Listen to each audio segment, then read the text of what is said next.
자, 오늘 제가 발표할 논문은 지난 2주 정도 전에 나온 것 같은데 굉장히 큰 화제가 됐던 논문인 것 같고요. 제목은 Simple Neural Network Module for Relational Reasoning이라는 논문입니다. 그래서 짧게는 RN이라고도 부르고요. 그래서 이 논문이 나온 다음에는 사람들이 이제 그 CNN과 RNN 있고 그 다음에 또 한 개를 더 꼽으라면 이거 RN을 꼽을 수 있지 않을까 이렇게도 이야기하시는 분들도 계셨고요. 예, 그렇습니다. 그래서 제가 한번 저도 관심이 있어서 한번 읽고 오늘 제가 이해한 정도까지 말씀드리도록 하겠습니다. 슬라이드는 저희 학교에 샤오동구라는 친구가 만든 슬라이드를 제가 대부분 사용해서 발표하도록 하겠습니다. 이 논문을 읽어보니까 굉장히 재밌게 논문이 썼더라고요. 역시 딥마인드답게 썼고요. 그리고 이제 거기 논문을 읽다 보면 되게 재밌는 키워드들이 나와요. 그래서 그 키워드들 때문에 더 많은 좀 관심을 끌게 되는 것 같은데 그 중에 하나가 플러그 앤 플레이 모듈이라는 단어를 써서 이게 기존에 있는 네트워크에다가 이렇게 그냥 꼽으면 된다라고 이야기해서 상당히 관심을 끌고 두 번째는 또 이 표현은 저도 다음에 논문을 쓰면 꼭 제 논문에도 써보고 싶은 표현이에요. Achieve the state of the art에다가 뒤에 플러스 슈퍼 휴먼 퍼포먼스 이런 걸 쓰잖아요. 그래서 사람보다 더 잘한다. 이런 걸 꼭 쓰고 싶은데 저는 사실 이 논문을 읽고 생각해 봤더니 제가 한 것 중에 사람보다 더 잘하는 건 아직 없어가지고 참 부러움, 참 부럽다. 이렇게 하면서 읽었던 논문이고요. 자, 그래서 이게 기본적으로 이제 동기부여가 어떻게 모티베이션이 뭔가 하면 우리가 이제 AI를 이야기할 때 또 일반적으로 머신러닝의 어떤 진보를 이야기할 때 가장 중요한 것 중에 하나가 이 관계를 리저닝 하는 것이다라고 하면서 이 논문을 시작하게 됩니다. 그래서 기본적으로 가장 간단한 예를 들어 어떤 그림을 보여주고 어떤 또 컨텍스트를 주고 우리가 그냥 이런 질문 여기 있는 그림이 나오는 건 뭘까요? 이게 고양일까요? 나무일까요? 이렇게 하면 이런 거 추리 이런 거는 이제 우리가 쉽게 할 수가 있는데 사실은 이건 어떻게 보면 굉장히 우리가 궁극적으로 나가려고 하는 AI는 아니다라는 이야기를 하면서요. 우리가 어릴 때부터 놀거나 친구들하고 게임을 하거나 할 때 사실 우리가 하는 모든 것들을 보면 관계라는 이야기로 이 논문의 모티베이션을 시작합니다. 그래서 그 한 예를 들어서 이런 사진을 보여주고 거기서 이런 사진 아닌데 이 중에 키 차이가 가장 많이 나는 그 나무 두 개를 꼽아 보세요. 이렇게 하면 이건 그냥 그림만을 보고 맞출 수가 없고 사실은 이 각각의 나무라는 것을 이해하고 그 나무들 간의 관계를 알아야만 이 답을 풀 수 있다라는 거죠. 그래서 이런 예들을 많이 제시합니다. 예를 들어 공원에서 달리기를 하는데 저기에서 가장 멀리 있는 나무 두 개 사이를 뛰어갔다 오기 이런 거 할 때도 마찬가지죠. 나무들 간의 관계를 잘 알아야 된다. 자, 하는 것이고요.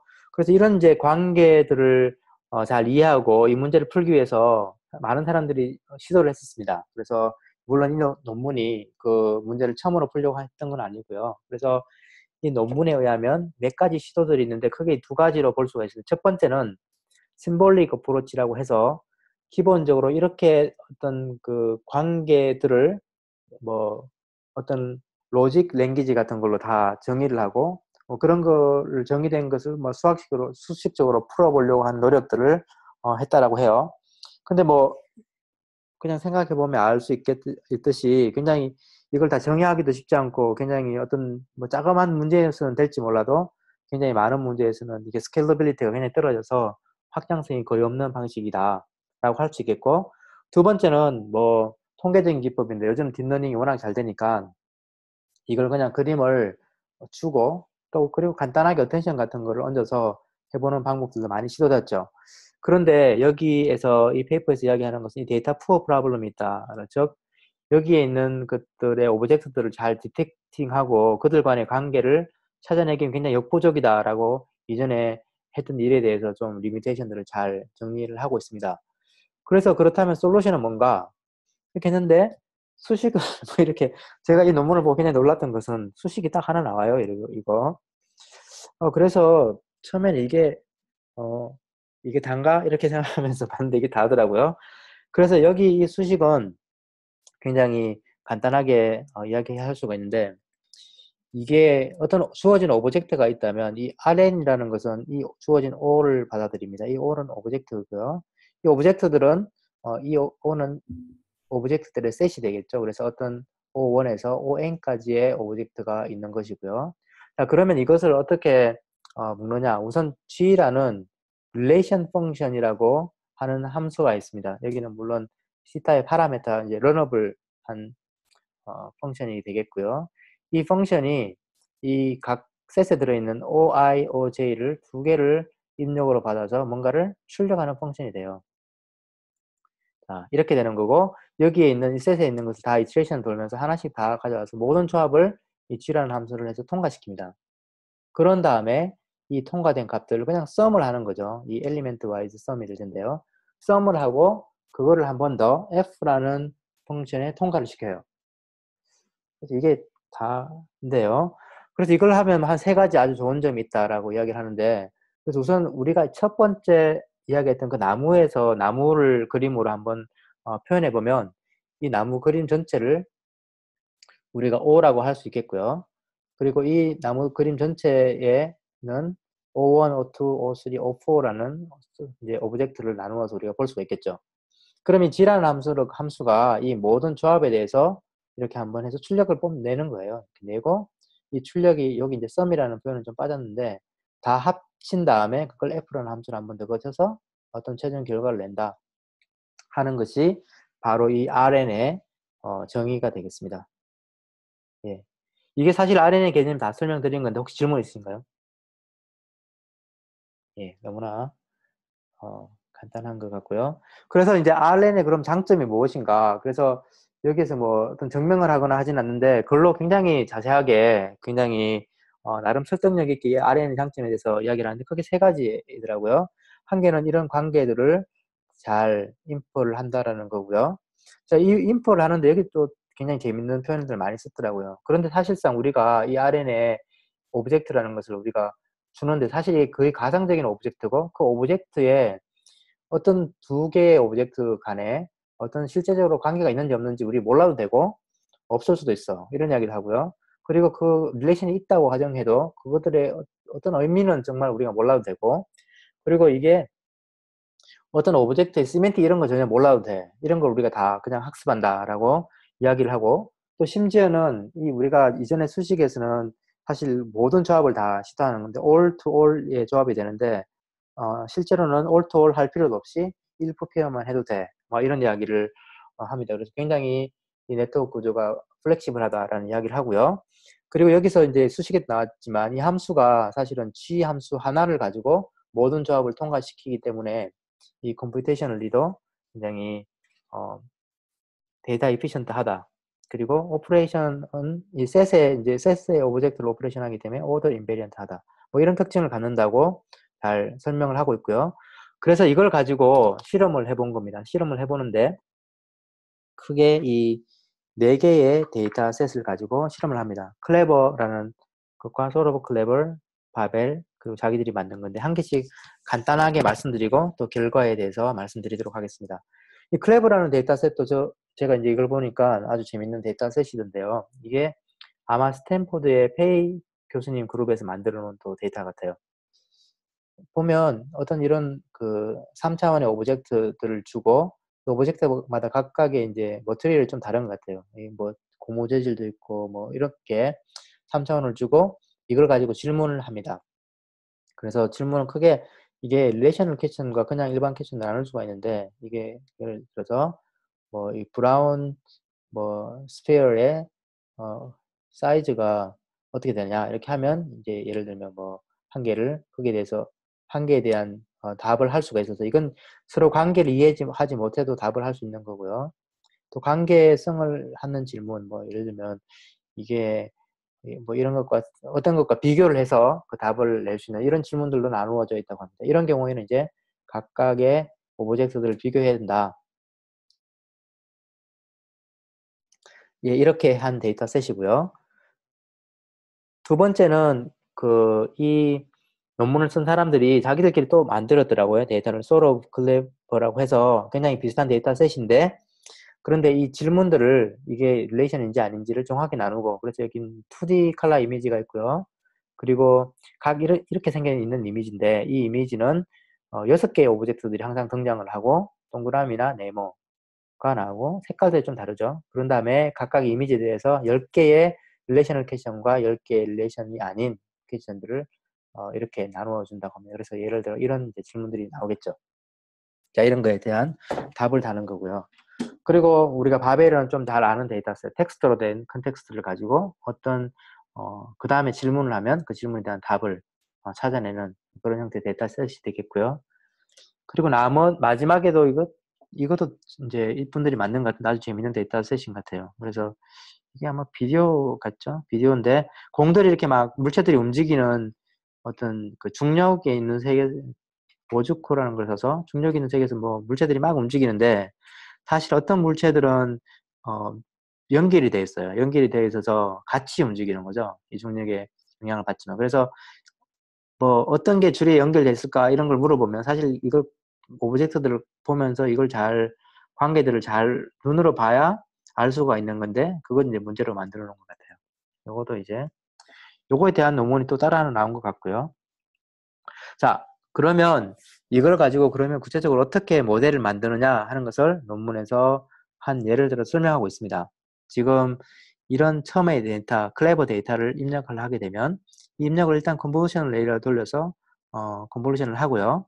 컨볼루션에서 나오는 마지막 이제 결과가 이제 이 마지막에 있는 필터의 개수에 따라서 그만큼 이제 프레임이 나오고 그리고 마지막에 우리가 뭐 어떻게 숫자를 주느냐에 따라서 이게 D by D라고 이렇게 나오겠죠.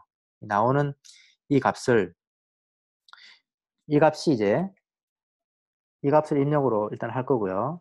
그런 다음에 여기서 오브젝트를 뽑아내야 되잖아요. 그래서 이 오브젝트를 뽑아내는 것을 사실 이 그림을 보고 여기서 오브젝트를 태깅하는 것이 아니라 그냥 마지막 컨볼루션 나온 것들을 중에 그냥 약간 아르비트러리하게 어떤 영역을 그냥 오브젝트라고 생각을 합니다. 그래서 그냥 찍어요, 이렇게. 찍은 다음에 이걸 이제 이 각각의 조합을 예를 들어서 빨간 것과 이 하늘색의 조합을 이제 이 G라는 함수로 넣게 되는 게 기본적인 아이디어이고요. 그래서 이게 이제 어떻게 가능한가 하는 것은 아까 앞에 설명드린 것처럼 그 오브젝트의 어떤 시멘틱을 알 필요도 없고 어떤 두 개 사실 오브젝트의 의미는 사실 관계가 없을 수도 있는데 그런 것들을 자동으로 학습한다라는 것을 좀 설명을 했고요. 그리고 또 하나는 여기에서 이 G라는 것이 굉장히 간단한 폼은 오브젝트가 두 개만 들어가는 건데 이런 경우에는 어떤 질문이 또 있잖아요. 그래서 그 질문 자체를 LSTM을 한번 통과시켜서 그 마지막에 있는 그 LSTM의 셀의 값을 마치 하나의 새로운 오브젝트인 것처럼 넣어서 사실 이 질문도 이 G 함수를 해서 통과를 시키는 거죠. 그래서 G 함수의 입력값이 두 개의 오브젝트 페어와 그리고 이 질문의 LSTM의 마지막 셀. 자, 이게 지함수고요. 그래서 지함수에서 나온 거를 지함수 자체가 바로 뭐 여러 가지 쓸 수 있겠지만 여기서는 MLP라는 걸 쓸 수 있고 그래서 지함수를 통과시켜서 나오는 값들이 이 값들이 되겠죠. 자, 이 값들을 이제 elements wise sum을 하고요. 그런 다음에 f라는 함수 역시 element sum해서 나온 그 값을 f라는 함수에 넣어서 이것도 역시 MLP인데요. 마지막으로 최종적으로 어떤 답을 뽑아내게 하는 거죠. 그런 다음에 여기 이제 뭐 하는 거는 아마 학습은 크로스 엔트로피 같은 걸로 학습을 할 수 있을 것 같고요. 자, 이렇게 통과를 시킵니다. 자, 그림 같은 경우에 이렇게 처리할 수가 있고요. 실제로 이 부분 제가 좀 궁금해가지고 어떻게 그럼 오브젝트를 하나 이걸 다 일일이 하나 했더니 실제 코드 이게 이제 구현된 코드가 있습니다. 그래서 코드를 봤더니 이런 식으로 구현이 되어 있어요. 그래서 보시면 알겠지만 여기 아마 이 i가 이 오브젝트의 번호겠죠. i가 0부터 뭐 얼마까지 가면 그 오브젝트에 맞게 그 i에 맞게 이 x와 y 코디네이트를 이런 식으로 만들어주죠. 그래서 이게 뭐쭉 한 개씩 잡고 이렇게 쭉 가는 그런 모델인 것 같아요. 이렇게 해서 오브젝트를 실제로 뽑고 그 다음에 그 오브젝트를 이렇게 연결시킨다 하는 것이 되겠죠. 그리고 질문이 하나 네네 있는데요. 네네 그 RN이 데이터 에피시언트 하다면서 앞에 설명한 것 중에 네 이게 G 세타가 싱글 펑션이라서 네 이게 계산이 에피시언트 하다고 얘기하면서 비교를 MLP랑 해주거든요. 네네 그런데 사실 G 세타 지금 여기서도 MLP로 쓰잖아요. 그래서 사실 제가 그 부분을 잘 이해를 못했거든요. 왜 이게 데이터 에피시언트 하다는지 혹시 아시나요? 그 MLP랑 비교한 거는 결과값을 말씀하시는 건가요? 아니요, 그냥 그 앞에 RN을 쓰는 것의 장점에 대해서 이제 처음에 릴레이셔널 네트워크 설명을 할 때 네 RN이 릴레이션을 인퍼한 걸 학습한다. 네, 둘째로 그렇죠. RN은 데이터 에피시언트하다라면서 데이터 에피시언트한 이유를 설명을 해주는데 네. 그 파트가 잘 이해가 안 가더라고요. 뭐, 그, 네. 그, 그게 그냥 제 생각에는 여기 다른, 이제 결과값에 비교할 때는 사실 여기, 요런 여기서 요런 거 다 쓰지 않고, 요런 오브젝트들 뽑지 않고, 여기서 바로 그냥 MLP를 달아서 하는 게 다른 어프로치들이잖아요. 그죠? 요거 없이 그냥 바로 MLP를 넣는 거잖아요. F로 바로 아, MLP. 네. 그게 이제 RN이 없는 건데, 이거랑 비교해서는 당연히 이게, 연산이 많이 들어가긴 하나, 자기들이 주장하고 싶은 게, 제 생각에는, 이게, 이 조합의 무수히 많지만, 함수 하나를 통과시킨다라는, 글을 좀 강조한 게 아니었을까요? 제, 네. 제 생각에는 네, 지원님, 네, 이게, 네, G세타가 네, 보시면은 아시겠지만 저 점점점 돼 있는데 G세타가 다 똑같은 그렇죠. G세타를 쓰거든요. 그렇죠. 하나죠. 그러니까 모든 페어에 대해서 다 똑같은 MLP 하나를 가지고, 그러니까 결국에는 우리 CNN처럼 웨이트를 쉐어하는 개념인 거죠. 그렇죠. 예, 그렇기 때문에 데이터 아, 이피션트하다고 얘기한 게 예, 아닐까 예, 생각이 들거든요. 예, 네. 맞습니다. 그냥 MLP를 그냥 컨볼루션 그냥 모든 레이어처럼 한 케이스에 게 대해서 아니면 다 한 게 아니라, N개 오브젝트에 대해서는 N스퀘어 타임이 되는데 얘는 같은 걸 쉐어하는군요. 아, 그렇죠. 이해가 이제 예, 됩니다. 네. 예, 아, 감사합니다, 지원님. 그 시타가 하나예요. 예, 예. 자, 그러고 또 이제 논문에서 그림은 나오지 않고요. 그냥 말로만 설명하는데요. 이제 그 내추럴 랭귀지 모델 같은 경우, 바벨 같은 경우에는 이쪽에 있는 컨텍스트 입력이 그냥 NLP로 들어가게 되죠. 그래서 이런 경우에는 그럼 어떻게 처리하느냐 하는 게 이제 텍스트로 설명되어 있어요. 20개의 텍스트 정도를 자기가 먼저 고른 다음에 거기에 각각 태깅을 한다. 태깅이라는 게 제가 이야기로 그냥 순서를 이렇게 매긴 것 같아요. 그래서 여기도 LSTM 하나를 써서 다 통과를 시키고 마지막에 나와 있는 LSTM을 각각 다른 오브젝트로 보고요. 그래서 각 문장이 하나의 오브젝트라고 저는 이해했고요. 그걸 이렇게 마찬가지로 그 뒤에 있는 G 함수에다가 역시 이건 하나죠. 하나의 이 함수에다가 다 통과시켜서 나오는 그 결과값을 더해서 또 이렇게 똑같이 처리합니다. 여기도 물론 이제 이쪽에서 쿼리가 있을 경우에 이 쿼리를 이 마치 다른 하나의 오브젝트처럼 이렇게 추가시켜서 세 개, 오브젝트 페어와 쿼리, 세 개가 입력이 되는 G 함수를 실행시켜서 나오는 결과값들을 합치는 것이죠. 이렇게 한다라고 논문에 적혀져 있고요. 이제 이게 다입니다. 그래서 실제적으로 이론적인 거 그렇게 됐고 실제 구현은 이렇게 한다라는 게 논문에 쓰여져 있고요. 자, 그래서 이제 이전에 설명드렸던 그 데이터셋에 대해서 실험을 실제로 해보았습니다. 실험해보고 난 다음에요. 그래서 결과를 한 번에 이렇게 정리를 했는데요. 여기 보면 이제 되게 굉장히 인투이티브하게 나오죠. 그 사람이 한 게 전체 이제 클레버 같은 경우에 사람이 92.6인데 각각의 질문 유형에 따라서 이렇게 나오고요. 정확도가. 그리고 다른 어프로치들. Q타입 베이스라인은 아마 그냥 결과값 통계를 내서 그냥 랜덤하게 맞춘 것 같고 LSTM 뭐 그냥 CNN 플러스 LSTM, 이건 스택스, 어텐션 모델, 이전에 있던 스테이트 오브 아트 같고요. 그래서 이제 굉장히 큰 차이가 난다. 그 사람보다 굉장히 잘한다고 하는데 이게 뭐 사람에 대해서 자세하게 나오진 않던데 이 카운트하는 걸 되게 못하잖아요, 사람이. 이게 왜 그런지 좀 이해가 잘 안 되는데 사실 그쵸? 이거 한국 분들은 되게 잘할 것 같아요, 카운트하는 거는. 그래서 이거 좀 약간 바이어스가 아닌가 싶은 생각이 들지만 이게 굉장히 전반적으로 사람보다 잘한다고 특히 이런 경우는 엄청 잘하죠. 이것 때문에 사실은 전체 평균이 좀 올라간 것 같기도 하고요. 그렇습니다. 그래서 잘하고 클레버에서 잘하고요. 그리고 이제 클레버 질문들을 좀 자기들이 뭐 항목별로 나누어서 어떤 항목들에서 좀 잘하는지 앞에 있는 제일 첫 번째 게 휴먼이고 두 번째 게 이제 이런 식으로 다 비교를 한 겁니다. 그래서 전반적으로 보면 사람과 굉장히 유사하고요. 특별히 이렇게 비교하는 부분에서는 굉장히 이전의 모델들보다 잘한다는 거, 이런 것들을 좀 강조하는 표고요. 그리고 자기들이 만든 데이터인 Sort of Clever도 마찬가지로 그냥 이전에 있는 모델들보다 그냥 이거 비교하지 않는 퀘스천은 사실은 큰 의미가 없는데 어떤 거를 관계를 비교하는 것에 있어서는 굉장히 큰 차이가 나더라라는 거. 보여드렸고요. 그래서 요건 이제 그 논문 뒤에 부록에 있는 그 예들입니다. 질문에 대해서 우리가 이렇게 답을 잘한다 이런 이야기를 하고 있습니다.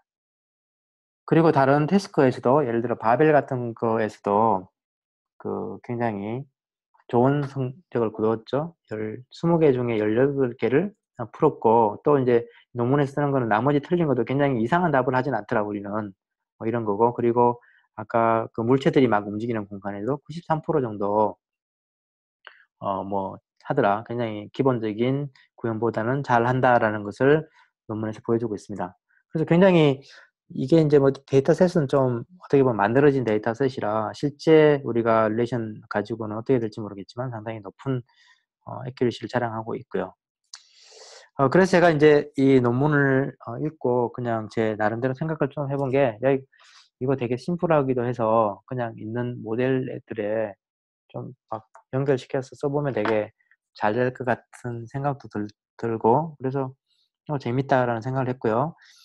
제가 이제 그 주로 하는 연구 중에 하나가 뭐 소스코드를 생성한다든지 소스코드 주어진 소스코드에 어떤 커멘트를 단다든지 자동으로 뭐 이런 일들을 하는데, 여기에도 이 RN을 좀 써보면 되겠다라는 생각이 들어서, 우리 같은 경우에는 이제 뭐 문장의 순서도 중요하지만 그 소스코드에는 시멘틱들이 있잖아요. 이 소스코드가 뭐 이게 선언을 정의를 하는 소스코드인지 아니면 어사이먼트인지 뭐 컨디션 관련인지 이런 각각 소스코드별로 그 시멘틱이 있으니까 시멘틱을 자체를 그냥 오브젝트, 다른 오브젝트로 인식해서 그걸 뭐 여기 마찬가지로 LSTM 통과시킨 다음에 앞에 RN을 하나 연결시켜서 그 다음 우리가 어떤 태스크를 하면 잘 될 수 있지 않을까 하면서 한번 이쪽으로 한번 테스트 해보고 있습니다. 그래서 제 발표는